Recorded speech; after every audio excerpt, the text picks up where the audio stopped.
পুজোর আগে স্ত্রী ফিরছে রাস্তার আজ পরিষ্কার বার্তা রাখলেন ধর্মনগরের বিধায়ক জহর চক্রবর্তী। ধর্মনগর শহরের বেহাল রাস্তা নিকাশি ব্যবস্থার বেহাল দশা পরিবর্তন করতে আজ বিধায়ক পূর্ত দপ্তরে উচ্চপদস্থ আধিকারিকদের নিয়ে সরজমিনে ঘুরে দেখেন বেহাল দশা।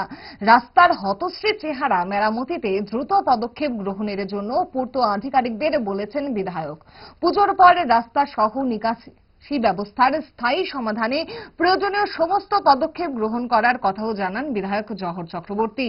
সংবাদ মাধ্যমের সামনে কথা বলতে গিয়ে বিজেপি বিধায়ক জহর চক্রবর্তী শহরবাসীকে আশ্বস্ত করে বলেন, ধর্মনগরের রাস্তার পুনর্নির্মাণের কাজ শুরু হচ্ছে। আমাদের এসি সাহেব বলেছেন, কারণ ধর্মনগর বিগত 5-6 মাস থেকে একটা রাস্তা, যেটা রাজবাড়ি থেকে যে রাস্তাটা এসে এদিকে মোটর স্ট্যান্ড হয়ে আমাদের সেন্ট্রাল রোড হয়ে হাসপাতাল পর্যন্ত গেছে, রাস্তাটার অবস্থা সত্যি খুবই খারাপ।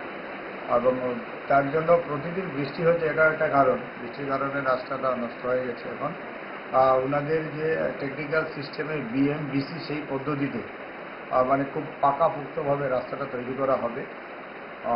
এবং superintendent engineer, executive engineer, assistant engineer, ওনাদের কাছে আমিও আবেদন রেখেছি এবং এজেন্সি যারা আছেন ওনাদের কাছে আবেদন, যাতে রাস্তার কাজের গুণগত মান ভালো হয়।